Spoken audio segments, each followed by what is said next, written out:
So, Visceral Games is no more. No more. No more. Finally. As Good riddance, right? As of today. We shut that down. The great studio behind the Dead Space trilogy. Yeah. It's no more. Is now dead. With no space left. It's a sad situation. Karma's growling at me. We're making jokes, but it's sad. So basically, the Star Wars game that people were very interested in. This is the interesting thing. We talked back on the May the 4th episode. Yes. About games that we were excited about for Star Wars. And that was my game I was excited about because Amy Hennig was writing the story for that project. Right. This game no longer exists. Yeah. Which makes Carmine a sad boy. So basically, the little assets of the game are being taken over by EA. They're going to be moved over to EA Vancouver. To their storage bins. Kotaku's Jason Schreier, who wrote the story, I guess some information came out, and EA made a quote about what's going on with Amy Hennig, and I guess they haven't decided what's to come of her yet, or like what her options are. Yeah, I think they said they're in talks with her to see the next move. So we'll see what happens with that.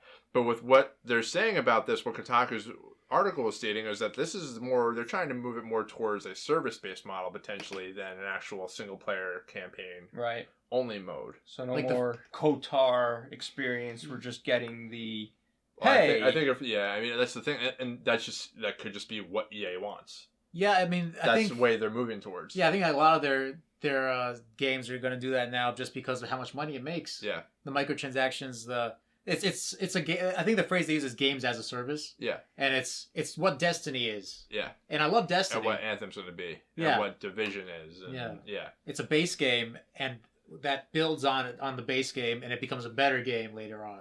But you have to keep buying it. The expansions. Yeah. But I don't know. The games like that take a while to build up. But it's based on like what the payoff's going to be. Because like this Star Wars game could set the world on fire as a single player game with a great writing behind it, with what Amy Hennig's doing. And it could be pretty much like I said, what I wanted was like an Uncharted in the Star Wars universe. But the problem with those types of games is that if there's no multiplayer element, or there's no replay value after the fact, or there's no co-op experience after the fact, people buy this game, they pay the $60, goes back to GameStop, trade it in, and they're no longer making money off of that game. Mm-hmm. Something like Anthem's going to come out, and they are going to have this big world, I guess, with a co-op element and multiplayer, I'm assuming, and they're going to be expanding upon it, probably with microtransactions. Especially looking at what they did with Battlefront, there was a lot of issues with what they were trying to, I guess, peddle off as microtransactions with Battlefront 2 recently. There's just more money to be made in that model, and it seems like that's the way that they're going. Mm-hmm. So something like this, where it's probably just a single player only game, I guess they just didn't find that investing in this game was going to have a big payoff at the end. Right. And we've talked about that before. You don't want to just focus on one thing now. Yeah, it's always got to be like, okay, let's try to fit in as much as possible in this game. That way we bring in. Yeah, and if it's, I guess like they could have gone like big open world game, but maybe they just didn't have this. Maybe Visceral just wasn't equipped to make something like that. Mm-hmm. It might have just been pressure from EA, just because they do want to move everything to that game type, games as service. Oh, and that's the thing. And then I have questions now because Respawn's working on a Star Wars game too. So what's becoming of that game? Is there anything going on with that game? It just seems weird. Star Wars is the biggest name, and if they felt like they couldn't get an awesome single player game out with this team at Visceral, then what does that mean for? And it's a Star Wars franchise. What does it mean for single player games in general then? Mm-hmm. I guess unless you're a Sony exclusive. It's just going to become Kingdom Hearts 4 Revenge of the Sith. Yeah. Since Kingdom Hearts is a Square Enix game. But Disney characters. Yeah, has nothing. Oh, well, I guess dotted line. Yes. You see where I'm going with that. So Kingdom Hearts is over here in Square Enix world. Disney's over here. Disney's Star Wars everything is under here. And then there's a dotted line to Disney, and then a dotted line to Kingdom Hearts with Square Enix. You see where it's going. That was a stretch. It was. We went on a journey there. It was. That was quite the I hope trip. we all had a good time. It was fantastic. It was a good time. But no, well, getting to Disney is my point. Is now where it's. That was your way of getting to Disney. Hey, it was game related. and we went on a fantastic journey getting there. Uh-huh. But, back in the day when Force Unleashed 2 comes out, there was that Boba Fett game that people were talking about, and all these other Star Wars games that were like, oh, we're making this, we're making that. Star Wars 1313 was the Boba Fett story. Right. So, but now that it's a it's always been huge, but you know what I mean. Like, it's got a lot of money backing it. It's here, it's now. We got the new movie coming out soon. Did you see that trailer? Which one? I did not. The new. Oh. I did not because I actually even. It's his philosophy. Doesn't watch trailers. I know it's not a bad philosophy. I mean, I don't think it. It shows some interesting pieces, but I don't think it's spoiled anything. Even Mark Hamill tells people not to watch trailers. Yeah, that's probably a good idea. Because you think about it, most trailers these days show the ending of something. Show whatever the ending is. Either the end of a character, what's going to happen, or the actual end of the movie. They did show a lot in that trailer, though. I think they did. Because I'm thinking about it now. And it's stupid. I know it's kind of off this topic, but on the Star Wars in general and going back into trailers, it's freaking Star Wars. Do you think they need a trailer to get people to come and watch this movie? Maybe. They could have just the teaser is enough for people to want to come. Sometimes you need the hype factor. This is it's Star Wars. What hype do you need? I showed you the Call of Duty 2 World War II or the Call of Duty World War II trailer. That had nothing to do with Call of Duty, but that trailer was awesome. And now you're gonna buy. And now I'm gonna buy Call of Duty. It was a funny show. However, the Solo Star Wars movie the band back together. That it was just named for Han Solo. That probably needs a trailer because no one cares about the story of Han Solo before he was awesome Han Solo. Like we were talking about before, we would rather see the Obi-Wan story in between A New Hope and Revenge of the Sith. Like, what's going on in between there? We'd rather see that sort of movie than who cares how Han got the Millennium Falcon? Who cares what Lando Calrissian was doing back in the day? I don't care. Do you care? Not. Who cares how they got the plans of the Death Star? I know it's going to trigger a lot of people. True. The only person I cared about in that was Donnie Yen. That's true. And now he's one with the Force. Yes. Because the Force is with him. Itmon. Anyway, going back to the game itself, but Star Wars games, now that they have all this, maybe they do have these games that may come out. But back in the day when people were like, oh, this rumored Star Wars game, yeah, that's most likely going to get canceled or turn into something else. That's most likely going to get canceled or turn into something. I didn't see this cancellation coming. No one did. Like, that's what was so well, hang on, I'm sorry. I didn't see the cancellation coming, and I definitely didn't see Visceral closing down. Yeah. That is shocking to me. Apparently, though, it's been documented that this game has been having troubles. So this isn't like out of nowhere that they had to change something up. See, that Visceral is shutting down is a big deal. That I had no one. But that's the thing. Like, I wonder. Like, I know after Dead Space 3, they just didn't want them working on Dead Space anymore. But it's like, Visceral was the Dead Space team, and it's like, I wonder what would have happened. Like, would they still could Dead Space continue to be successful if they just made Visceral the Dead Space team and let them work on it? Because what happened was to be a one-trick pony. I guess, but after Dead Space. They went to work on Battlefield Hardline. Yeah. And they came out with that game, which was, I guess, fine. But it's just like... I like how you said that. Fine. It wasn't bad, but I wish I didn't do it. But it's like... It's just interesting to think about. And now, they're shutting down Visceral, which is insane. And the plus side to every time one of these big studios close down is that you have, 3 or 4 little micro studios that break off and do awesome indie stuff. Mm-hmm. So I'm sure people at Visceral that still want to do, horror games are going to break off and they'll do the next, A horror stores game.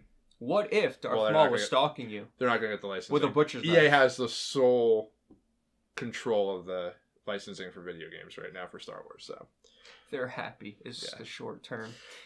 But no, I mean, yeah, it's I don't know, it's shocking, but at the same time, it's when you hear about a Star Wars game having trouble, then you're kind of like, I'm just surprised the game itself wasn't canceled. Oh, it's canceled. Even though it's going to be a completely different thing. Well, it might show up as something else, but this is the second false start we've had for Star Wars games, and I guess 1313 closed down because 1313 are just they're not good numbers. Well, the LucasArts or the gaming studio just shut down. Yeah. But it's surprising that we had a couple false starts with Star Wars games, especially in this day and age.